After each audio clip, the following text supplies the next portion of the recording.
Scanning. This is the problem. This is a scan of a watercolour that's just been scanned and placed into InDesign, ready to go into a book. But what is all this mess around the outside, all this grey? That really used to infuriate me, and it infuriates Kathleen Crawford, who asked me, how do you get rid of it? Well, let's not talk about it. Let's do it. Hey there, Shooby Doodlers, how are you doing?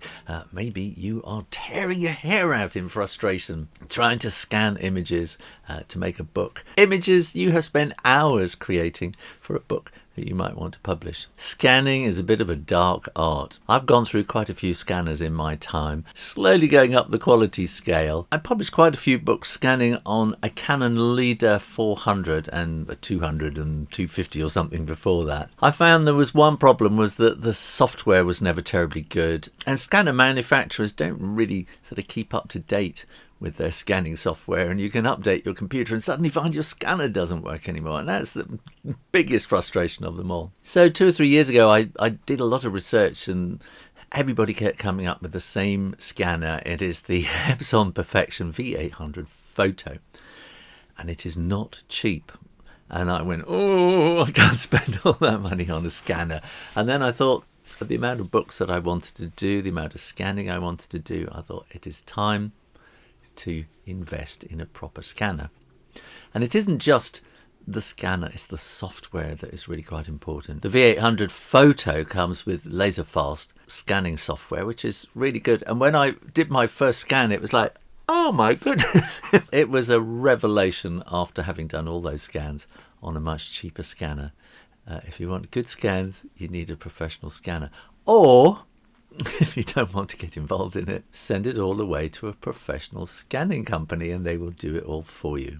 Enough of that. Let's see how we can make a really good scan without all that noise, that paper kind of texture mush in the back of the illustration. You just want the paint, you don't want the paper. So this is my scanner. It's the Epson Perfection V800 Photo. And like any other scanner, you lift it up and you put your artwork in. And you switch it on, and then it's all about software. If you haven't already, hit the subscribe button and ring the bell so you get notified every time I upload new videos to help you improve your creative skills. So this is the secret. It's software called Silverfast 9, and I've connected here to scan on V800, and I'm using Silverfast SE Plus. And this is what we get.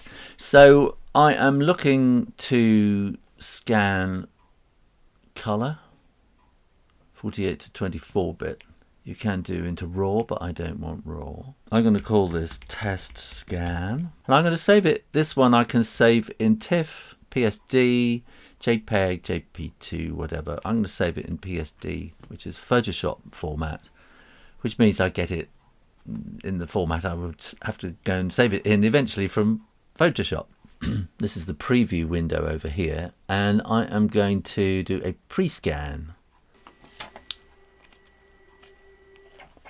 Obviously I don't want it in portrait, I want it in landscape, and I can turn it around as much as I like. I'm going to crop this in, and then it'll be finished. So I'm going to go to this test scan and see what we get. And you can see it's a little bit bleached, so there's not, the darks aren't really dark and the whites aren't really white. And look, if we really zoom into this area here, this is the problem. So if I get a white brush and I start painting in there, you can see that is what we are wanting at the back. Everything that's white, we really want to be like that, and it's not. Let me zoom them. You can see it's this horrible, scummy kind of grain that the scanner is picking up from the paper. The paper is the problem.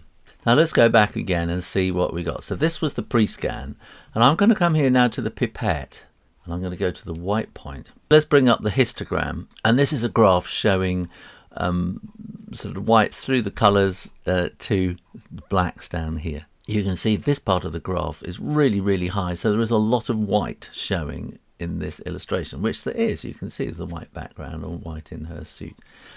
And this is the peak black. So this is probably picking up the hair and things like that. But here, look, there's a whole lot of data here which is totally not being used. So let's come to the pipette, and we're going to choose a white point. So this makes like a little sort of colour sucker pipette thing, and we'll take a little sample of white there. And you can see now things have changed. It's gone brighter, and you can see the levels down here. This one here particularly has moved. It's moved out of this white zone. So let's go highlight. That's 240 at the moment. I'll just copy that. And we can make it go paler and paler. And if you look at the image, you can see it's just eventually washing out. So that was at 240. This in the middle is the gamma, which was 0. And we can kind of make that a little bit more intense, and go towards the pale, and it'll just wash it out again. So we might sort of want to let's take it back to 0 where it was. Now over here in the shadow, you can see this whole section here where nothing is happening. It's right down on the bottom of the line. So this is useless data. There's no point saving it. And let's bring that right up to where the black starts, and you can see it's a more intense image. I'm a bit happier with that. So now I'm going to scan that. And we got test scan 2. Now this is just looking brighter altogether. Hang on, let me get the other one up. This is test scan 2, not easy to say. And let's check it against the first one. And you can see that's just so bleached out, isn't it? And this is looking so much crisper. And let's zoom into this area and see what happens if we paint white. Well, it's pretty well gone, hasn't it? I can see it. If I really zoom in, I don't know if you can, there is a line there, but it's almost gone. So what I would do from this point now, zooming back out again, I will now go to my levels. This is Photoshop. You will find levels on all sorts of imaging software. Levels are really the basic bit of manipulation for you to work with. What I'm going to do is zoom in here. So can you see? You might not be able to see, but there is kind of a line there. This is white and that's not. So that's where I start. I paint white, and then we just take the grey out, just that little bit, just a tiny bit. And when I zoom it out, I've taken out hardly anything from the image, just a little bit of white, and I would be happy with that going to print now. And now I'm coming back to this version. This is the first version that we did, and you can see that when I paint in there, you've got all that horrible mush. But let's see what we can do with the levels with this scan that we've got already. So this is actually more like the scan you might get from a cheaper scanner, but let's see if we can tidy it up a bit with the levels. So this looks like the histogram that we had in Silverfast while we were scanning. So we can take that up to there, let's say, and look, there's all that black that we're not, all that data we're not using. So let's bring that back up here, and you can see it. You know, it's darkening it up and sort of making it look a bit more crisp. You can maybe play around with the gamma and get a little bit more until you're just kind of happy with it. And let's zoom in and see what's going on here. And you can see we pretty well got rid of all that white background. And that's going to be an acceptable quality image to put into your picture book. Now I've just put another piece of artwork into the scanner. And these are our heroes again. But this has been painted on watercolour paper. So, right, let's see what we can do with a white point here. There, and that's sort of looking about the same. So let's scan that. Here again, you might see there is this kind of white edge to it there.